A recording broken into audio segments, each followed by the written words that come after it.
Hi, welcome back to another Bobcat Chat. We are here today with City Councilman Doug Weiss of Place 1 for Pflugerville, who was just reelected and will be on the City Council until 2022 and beyond. Thank you so much for joining us today. How are your family doing during this time? You know, we're doing great. We're learning how to make all this online learning work. My daughter is a junior in high school, so she sits not that far away from me doing her schoolwork, and my wife is a college professor, so she's teaching classes from home. I've been fortunate enough, I work from home most days, so this has been pretty normal for me, but having more people in the house, not so normal. But Right. we're making progress. We're doing well. I think that's been a big change for everybody. And it sounds like y'all have a little bit calmer of a household because your daughter is a junior in high school. Well, I wanted to ask you a little bit about a bunch of different things actually today, but I'll ask you first, what is your favorite thing about being part of the Pflugerville City Council? You know, my favorite thing, I really got started with the volunteering with the city through economic development. I served for a decade on the economic development committee here in Pflugerville. And really what that involves is trying to get businesses and companies to locate here. I was really passionate about that, trying to make sure that I like to say people don't have to get on I-35 to go to work. Let's solve Austin's traffic problems by not taking part in it. And that helps people stay home and have more time with their family in the evenings by not having to commute. So that's really what got me most excited about being involved in the city. I ran for office on a platform of working together and trying to make sure that everyone had a voice. I saw that quite frequently we were not necessarily working in concert with our county or with our neighbors, either Austin or Round Rock or Hutto. And I wanted to make sure that we recognized we were working as a region and making good things happen, not just in Pflugerville, but all around Pflugerville. And that's been really exciting that I've been able to make a little bit of a difference in that. We've spent a lot of time since I was elected working directly with the school district more often, having joint meetings and ensuring that new schools are more well planned in areas where they can handle the traffic, and new developments are in places where schools can handle the additional students. So Now, speaking of new schools, you have a very familiar Pflugerville name. One of our newer high schools has that name. Are you related to some people around here? I am not related at all, at least as far as I Okay. know. Well, I've I had was wondering. conversations. Yeah, I've had conversations with some of the families that share my last name, and I think we found we may come from the same area in Germany way back when, but my family came in and promptly moved to Iowa Oh, back okay. in the late 1800s, and we've migrated south. I am a native Texan. I was born in the Dallas area and moved down here when my wife was working on her doctorate at the University of Texas. So we've been here for 12 or 13 years now, and got settled in just as quick as we could. Well, that's great, and that's one thing I love about Pflugerville.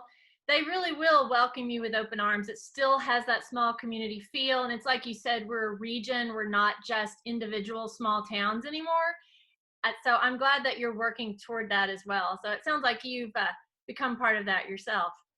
Absolutely, absolutely. So what did you think? You said the Dallas area is where you grew up. Mhm. What did you think about elementary school? Who was your favorite teacher in elementary and why? So my favorite teacher, I'm gonna have to say Miss Canaday in fourth grade. She taught me math. I think that was the first time where I realized that well, maybe the first time I really paid attention to my studies and realized I was good at something. I really enjoyed the way she taught and what she taught, and just having something that you could feel accomplished about made me feel really good. That's the teacher I remember the most. That's fantastic. And that's a sign of a wonderful teacher. She inspired you kind of without you knowing it. And then you realized, oh, this is wonderful, and I really have accomplished something. And this is Teacher Appreciation Week. So I really like that story. That will touch a lot of our teachers at Brook Hollow who are really missing their students right now.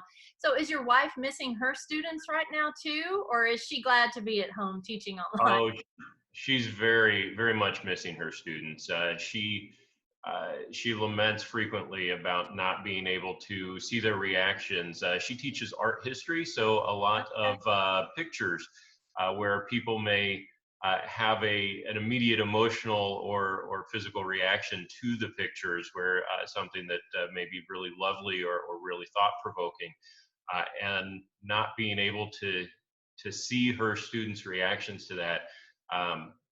She's really disappointed about that, and I know she would much rather be in a room with her students, but we do what we've got to do to keep everyone safe. Exactly. And that, I'm sure that is really hard too, especially with art history. As you said, I have some experience along those lines too.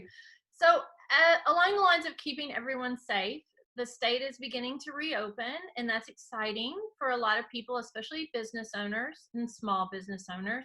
We have a lot of those in Pflugerville. So what are some ways that we can be very supportive of our local businesses, but also help keep everyone safe during this beginning of the reopening time here in Texas and in Pflugerville? Well, one of the best ways we can support our local businesses is to shop with them, even if you can't actually shop with them right now. There are a number of businesses, the folks I see to get a massage, the folks I see to get my haircut, which I desperately need a haircut right now. We all do. So Yeah. you're in good company. Yes, absolutely.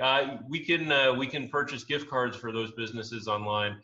Uh, with my work with the Rotary Club, we have quite a few sponsors. Those local businesses have sponsored the scholarships that we give away, and we have taken an effort to purchase gift cards from those businesses and distribute to those to people who may be in need at this point in time. We've got a lot of folks who are out of work, and uh, it really makes a difference if they can get something to eat. We've got many folks who are disproportionately affected by just the medical nature of this. Doctors and nurses and other staff at clinics and hospitals. And we purchased some gift cards to some local restaurants just so they could get a meal rather than have to worry about cooking after a long, Yeah. hard day at work dealing with Yeah. the pandemic that we're dealing with right now. That's a good reminder that we don't necessarily have to use the items for ourselves, especially gift cards. We can share those.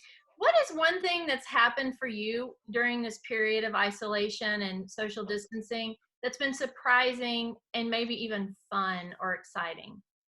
Oh, surprising and fun has been the ability to cook dinner and eat with my family and play board games after dinner.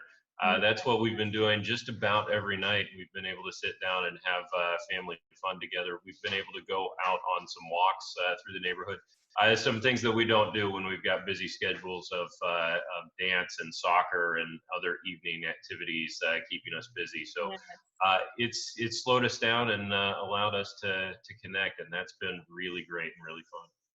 That is wonderful. I have one last kind of funny question for you. But again, as I said, we're in elementary school, and I tried to make this one a through the years question. So, which game do you think you could best hold your own in, or are you equally gifted at all three? And they would be Minecraft, Super Mario Brothers, or Pac-Man. I want to believe I'm good at Pac-Man, but of those three, Super Mario Brothers. I still have my original Nintendo set up. Oh, that's And awesome. I can still make it all the way through that game, usually on a single life. So I'm gonna brag a little bit. Yes, Super Wow. Mario Brothers. I've mastered that one. Well, and you have some time now to improve on Pac-Man if you want to do that. So I will. I really appreciate you joining us today. Is there anything else that you would like to share with the students and families at Brook Hollow, or just the city in general? The students and the families of Brook Hollow, I'd like to just extend my gratitude for everything that that you're going through right now, and keeping up with our social distancing requirements, and our the the limitations that we have on our parks and pavilions and all our services. I know it's rough right now. I love to walk out at the lake, and I can't do that right now. And just the dedication that we have to make it through this, I just want to extend my deepest gratitude for everyone who's doing their part. Thank you so much, Doug. We appreciate you being here with us today, and we hope to see you around town in person soon. I hope so too.